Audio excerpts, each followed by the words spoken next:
Hey guys, it's Courtney. I'm here with another video for Scrapping for Less. Today I'm going to be using the stamp set Alpaca Holiday by Sunny Studio. And I'm going to be creating a scene here, but it won't be one layer. But I'm starting off with a piece of Nina Solar White 80-pound cardstock. This is cut down to 4 1/4 by 5 1/2. And I'm going to be doing my background or my scene itself first. So I'm going to be stamping out this little mountain range here, and this does not fit across the entire card panel. So I'm using my grid mat to kind of line that up to make sure it's straight across my panel, masking that out and then stamping it again so that it continues throughout the entire panel. Mask that out as well and kind of just tuck my masks behind my cardstock for now. And for my ink blending, for the sky, I'm going to be using Distress Oxides. I'm going to be using Stormy Sky and Tumbled Glass. So I'm just going to be starting off with the tumbled glass on the top part of the cardstock and kind of working my way down, get kind of a base coat on my cardstock. Then put that Stormy Sky right there on the top. Then move back to the tumbled glass and blend that out all the way to the top part of my mountain range. Now you can mask out below that mountain range just to kind of make sure that you don't go beyond it. I was just being a little careful so that I didn't get any ink beyond my mountains. Once I was happy with that, we're going to be creating some snow hills for the background. I'm taking a piece of Eclipse masking paper here, and I'm just going to be cutting a curve and kind of moving that around. So I'm going to use the same mask over and over. I'm going to be moving on to regular Distress inks here because for me, it's easier to blend when I just want a tiny bit on the cardstock. So I'm just pretty much going on the mask itself. I'm barely touching the card panel itself. It's pretty much on the mask. This will be very, very subtle. This is just to kind of create some dimension within the snow. It's not going to be too much of a focus once the card is all said and done, but I didn't want to just leave this area completely white. So I continue to move that mask around, and I'm just using that scrap piece to kind of lay underneath it just in case I went beyond my mask. I've done that before and kind of ended up with a glob of Distress ink where I didn't want it to be. So I kind of just mask out any areas that I don't want my Distress ink to go. Once that was done, I'll go ahead and put my panel aside, and we're going to go ahead and stamp out our images for coloring. And I'm going to use another piece of Nina Solar White here, and I'm going to be stamping it with blackout ink. You can use any Copic safe ink here. And I'm going to start off with my little alpacas here that already have their little hats. And then I'm going to add a hat to my third one. So what I'll do for that is I'm going to go ahead and stamp the hat first and then stamp it onto a piece of Post-it note tape, or Post-it note rather, and then cut just the bottom part on that Post-it note. I only need to mask the bottom and that little pom-pom thing on the end of it. Mask that out and then stamp my other alpaca right behind that or underneath that, and then remove my mask, and then you have one solid image with a little alpaca wearing this little Santa hat. I'm also going to stamp the presents that are in the stamp set, and the first one I didn't get a great impression. That was totally my fault because apparently I was in a rush, but I just stamped that again, and we'll move on to the Copic coloring. I'm going to start off with one of these alpacas, and I'm going to use my warm grays here, and I'm starting off with my lightest color. I'm going to create a shadow on his little face where it's not really fur, but where it's hanging over his face, and also a shadow underneath his scarf. And for some texture where he would be really fluffy, I'm just making little C marks within the image. So where it's kind of gathered on the ends, I'm just continuing those little areas into like a C. Then I'll move on to the darkest color and pretty much go over the areas that I had already mapped out. Going in with your lightest color is not a necessity in this case, being we're not going to be covering the entire image, but it kind of just, in case you make a mistake or go the opposite direction of where you want to go, you can easily cover it up. So once my darkest color was down, I'll move on to the mid-tone color, and I'm going to extend my shadows out and then extend these C's out. So I'm just making them a little bit longer and a little bit thicker. I did add a few just in the center too to give him some dimension and some texture in the center of his little belly. Then I'll finally move on to the lightest color, blend those shadows out and make those C marks even longer and even wider and kind of tone some of those areas down. Now I'm going to speed this up for the other two, but I basically did the same exact thing as far as the shadowing and our little texture. But this is just mainly for you guys to see the color combinations that I used. I didn't want to necessarily color all of these alpacas the same color. But I am continuing just with these little C marks, creating shadows underneath their little scarves and underneath their hats if they have one. Going in with the darkest color, going over those same little C marks, and you can add as many or as little as you want with this. For this particular one, being the colors that I used were so similar to one another, I kind of was left with a little bit too much white space. So I ended up going in with the E01, and no, I'm sorry, I lie, an E50. And I basically just quickly covered up the entire thing to kind of get those colors blended out a little bit. For my third little alpaca, I'm pretty much doing the same thing as I did for the first one and creating my little C's, creating a little shadow on the blanket or saddle or whatever he's got on his back there with my darkest color, blending that out each time with my mid-tone and then back to the lightest color. Now you can go any direction you want with these little C's. You can go up, you can go down, you can go to the side. It doesn't really matter. This is just to make them look super fluffy. So once my little alpacas were colored, we're going to move on to the little accessories that they have here. And I wanted to keep these fairly light. I didn't make these super bright red or bright green. So I'm going to start off with this little Santa hat here, starting off with my lightest color, which is an R20, which is more of a pink.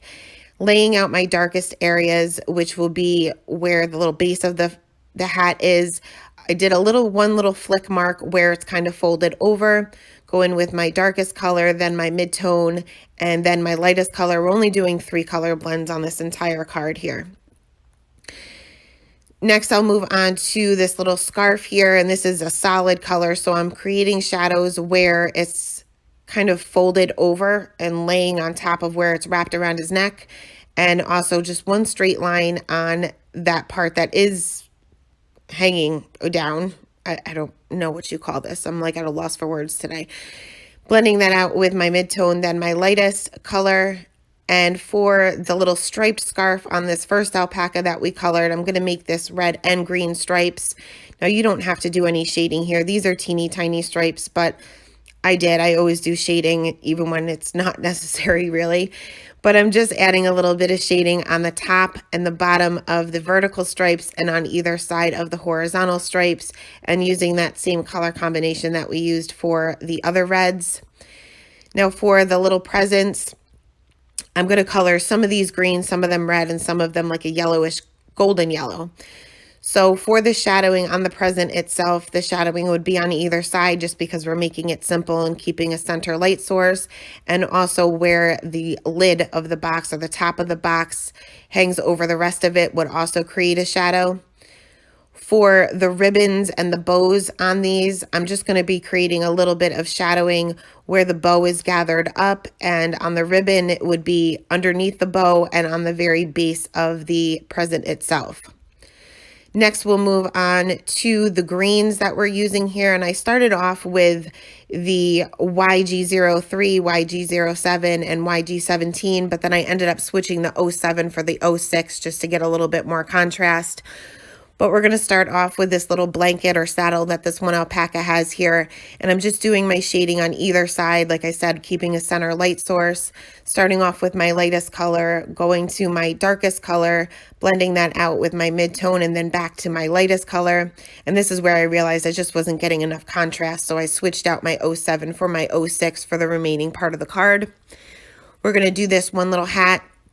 here green as well as every other stripe on this one scarf, and doing the shading the same way for the scarf as we did with the reds. And for the hat, the only shading that there would be above the little bottom part of the hat where it's folded over, the white part, I guess, and blending that out with my mid-tone, then back to my lightest color. Going to do some of the presents the same way as I did with the reds as far as the gift box itself and the ribbons. For this one present here, there would not be much of a highlight here because that one red present that we colored first is in front of it, so that would also cast a shadow. So there's going to be very little highlight color on this particular one. But I did color the other present, that kind of standalone present there, the same way as far as the shadowing being underneath the lid on the bottom part of the present. Well, actually, it's the ribbon, but you know what I mean. Next, we'll move on to the yellows, and I'm just going to show you a little bit here because I pretty much only did the little presents and the ribbons, but making those shadows underneath the lid of the box and on the base of the present itself. I'm using a Y38, which is more of an orangey color, but it does blend out really well with the yellows, and in the end it kind of makes it look like it's like a golden yellow. For the shadows on their little hats there, the white part, I guess, I'm just going to put a few little flicks of my C3 and C1, blend that out to white just to give this a little bit of shadowing. Anything white still will have shadows. This is optional. You can certainly just leave this white. Next, I went in with first I colored these little boots, and I'm keeping my C markers out here, and I'm going in with my darkest color, which is nearly black. And I'm just going to be adding shading to one of the sides and on the bottom part of the shoe, leaving the little toe area with the highlight color. Next, I'll go in with my white gel pen, and I'm just going to be adding a few details here. I'm adding some polka dots to some of the presents and the scarves, some stripes, and then I'll add some reflection to the little hats and the scarves as well. Once my coloring was all done, I went ahead and fussy cut all of these images out and just left a small white border. You can certainly use the coordinating dies. And then I realized that I never did my background. I never colored my little mountains here. So I carefully removed my mask from my little background here. You just want to be super careful that you don't tear your cardstock as you're tearing off your mask. And we're going to be doing some very simple coloring to this. I'm going to add some shadowing to the snow on the top of the mountains. And I just picked a couple of colors that were kind of a close match to the shaded lilac distress ink, and then kind of fading that out to white. You will see some flick marks because this is obviously not white. So I just use my colorless blender and quickly go in the opposite direction to remove some of those flick marks. For the mountains themselves, I'm going to go in with that E15, E13, and E11, mapping out my darkest areas, which will be underneath where the snow is on top of the mountain, and also where one mountain is behind another. The ones in the back will naturally be darker.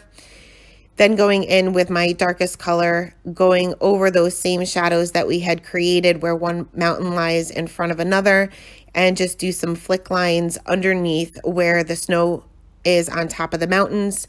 Then blend those flick lines out with the E13 and then fill the rest in with the E11. Now, I didn't necessarily go over the shadows with my mid-tone just because these colors are so similar that I didn't want to completely blend that out. I did want to kind of keep those shadows. Once that coloring was done, I'm going to go ahead and kind of just arrange my die cut or my cutout pieces here to see how I want these placed, and then just to confirm where I want to put my sentiment. So the first time I did this sentiment here, I stamped this out with Distress Oxide inks directly over my sky area, and I used the tumbled glass for the first part of the sentiment. Now these are all separate little stamps, so I kind of just line them up on my grid mat, pick them up with my acrylic block, and then I typically stamp this out on a scrap piece of paper just to make sure that they do appear to be lined up correctly before I stamp it on my card.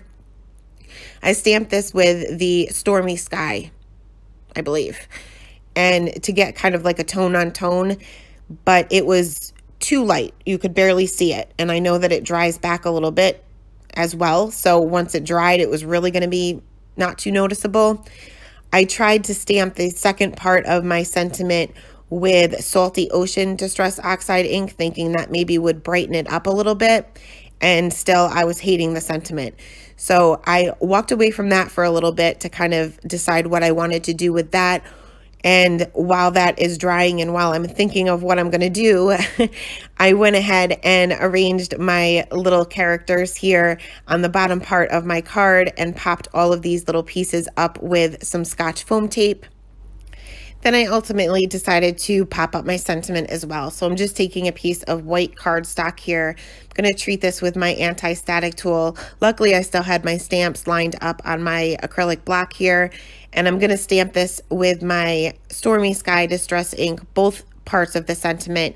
And then I'll be using some white embossing powder and go ahead and heat set this. You can emboss with Distress Oxides because they do stay wet for quite a bit of time.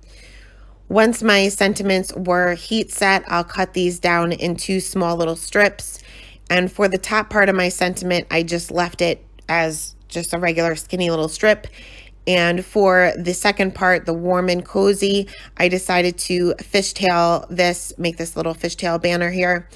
And then I popped this up as well directly over where I had initially stamped my little sentiment with that same Scotch foam tape that we used for the characters. Next, I added a little bit of snow to the sky, and I'm just taking out my white gel pen here and kind of just adding dots all over the place. And I should have done this before my sentiment, but I was able to easily go around it. And finally added some shimmer to some of the items like the scarves and the presents, and because every Christmas card needs sparkle. And that is the card for today, guys. Thanks a lot for stopping by and have a great day. Bye.